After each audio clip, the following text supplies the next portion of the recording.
but my hands are registered as lethal weapons. That means we get into a fight, I accidentally kill you. I go to jail. Anybody accidentally kills anybody in a fight, they go to jail. It's called manslaughter. So, we're going to talk about the worst movie fights.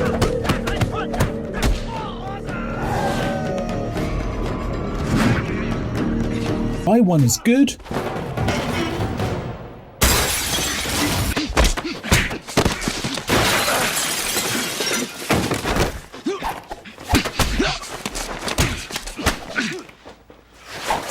and why one is bad.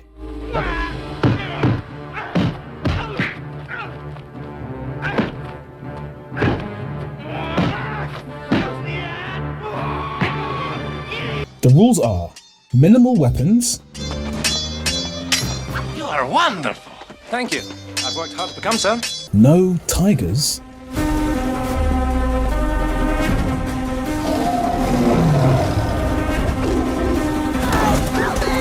and magnificence.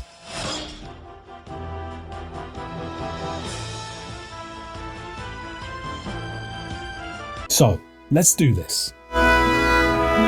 The problem with a lot of fight scenes nowadays is that our protagonist is overpowered and the sense of danger or believability in the last third of a fight becomes non-existent. The Raid 2 and its predecessor, The Raid, are action films that continually provide wonderful moments of action and storytelling within the action. It's the real reason why films like John Wick and Extraction exist. Now, neither of these two films' budgets were particularly high. They just had a wonderful director and a lead martial artist at the top of their game. Let's look at one of the worst fight sequences of the past 20 years. What? Go out the back. I have another car. And this one is slightly more debatable because the storytelling, film-wise here, is actually better than The Raid 2. This is the Bourne Supremacy, the second part in the original Bourne trilogy starring Matt Damon. This was the first time that British director Paul Greengrass stepped on board the Bourne franchise, and his style of shaky documentary feel camera work was a breath of fresh air back in 2004. It spawned many bad films that just wanted to replicate its style. But here's the thing, people got it all wrong. Come on, Landy. This is Jason Bourne. Bourne? It's Bourne. 90 seconds to triangulate his position. What do you want? Are you running Treadstone? The style itself, when it comes to narrative storytelling, was actually pretty good and added a layer of something interesting to the narrative itself. The problem came when the same style was used in the action sequences. And as you can see, the camera is just everywhere. There is no rhythm, no reason, nor motivation for any of the movement. The editing is equally as bad. As we talked about before, when actors do these fight sequences, typically they aren't trained. So, look at all the edits on the impacts.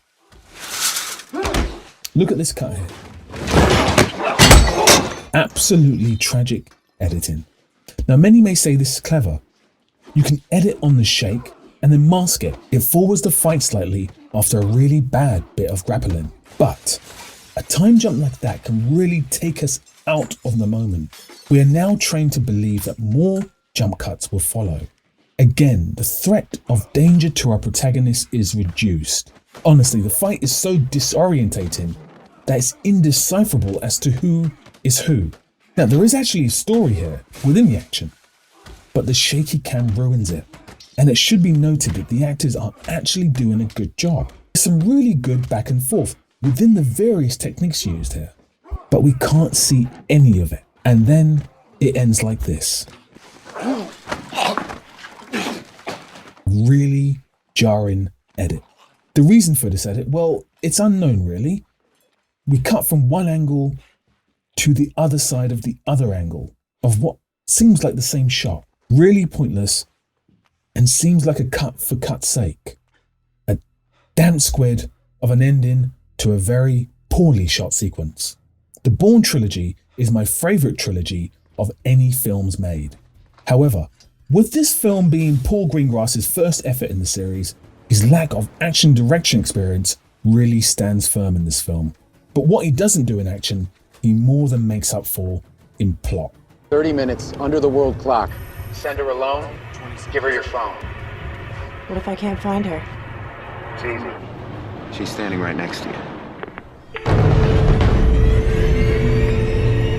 Okay, for the bounce of it, let's look at...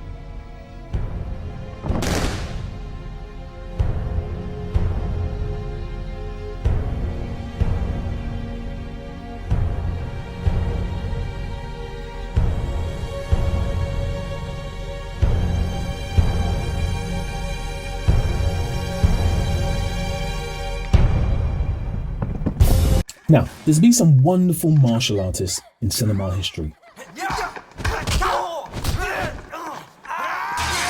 But not many match up to Donnie Yen. You may have seen him for the first time here.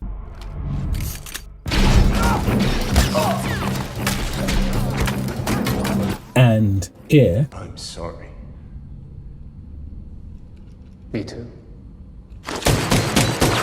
But here is where he really shines, as he plays legendary Ip Man in the film surprisingly called Ip Man.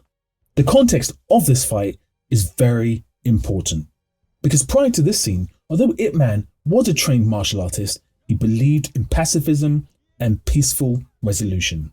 Owing to World War II and the implications between Japan and China, and in the film, the death of a personal friend, his mentality shifted, and this scene is him showing his true force and his anger. What's best about this scene is that the storyline isn't showy, and neither is the fighting.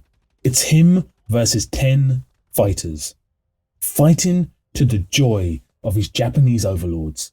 And it is clinical and brutal, much like a real fight would be. And the filmmaking here is just as such. The camera work is efficient and clean. The punches and the kicks are the same. The color code and the grading is almost monochrome to reflect the bleakness of the situation, not just in this scene, but also the backstory of the World War. I'm never a big fan of music in films when it's not diegetic. It can come across as quite gimmicky and also as quite instructive. And to a degree, it does so here. But in context with the scene and what's happened before it, it just works. And this series of punches are as brutal as it gets.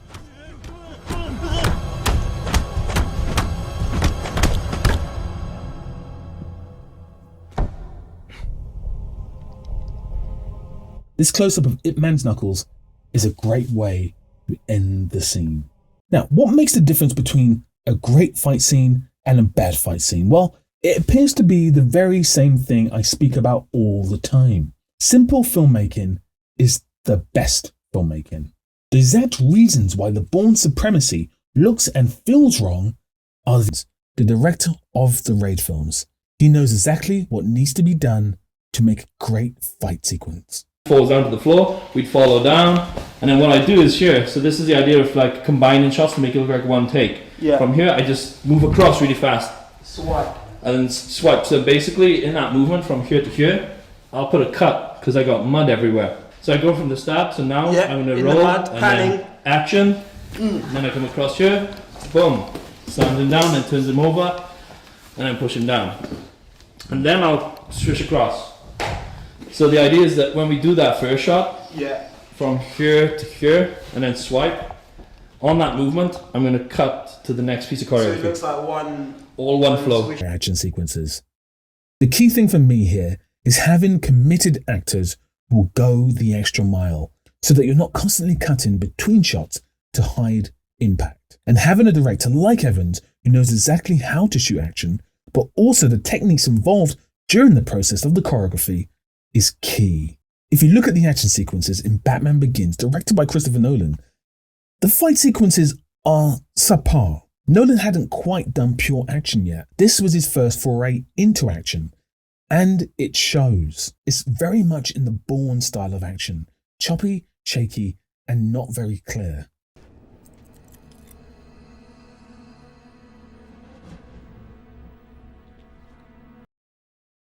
Lastly, a special shout out to Captain America Winter Soldier, where this scene is just brilliant.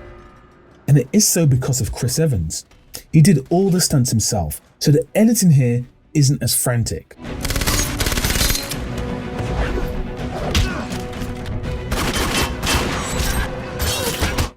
Ignore the awful music.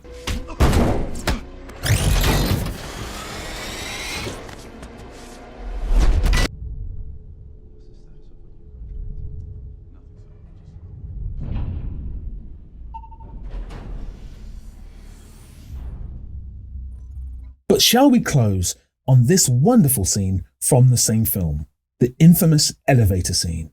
Because here we have everything. Stakes. Our protagonist is at a numerical disadvantage, and espionage. And, of course, this line. Before we get started, does anyone want to get out?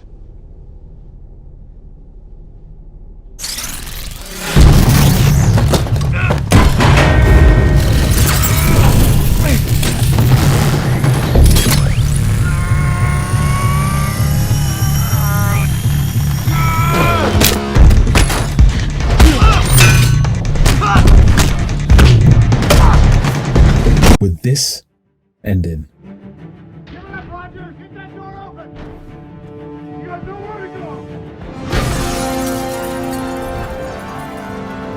So a great hand-to-hand fight sequence in a film could be the making or the breaking of a great action film. The recent revival of the action style that was so prominent and popular in the 80s is making a bit of a comeback with John Wick, Extraction, and the soon-to-be-released Monkey Man. And as such, I could actually talk about so many other great and terrible fight action sequences in movies in the history of film. But that's it for now. In the comments, please put down the names of your favourite action sequences and the worst action sequences. If you like this video, check out these videos over here.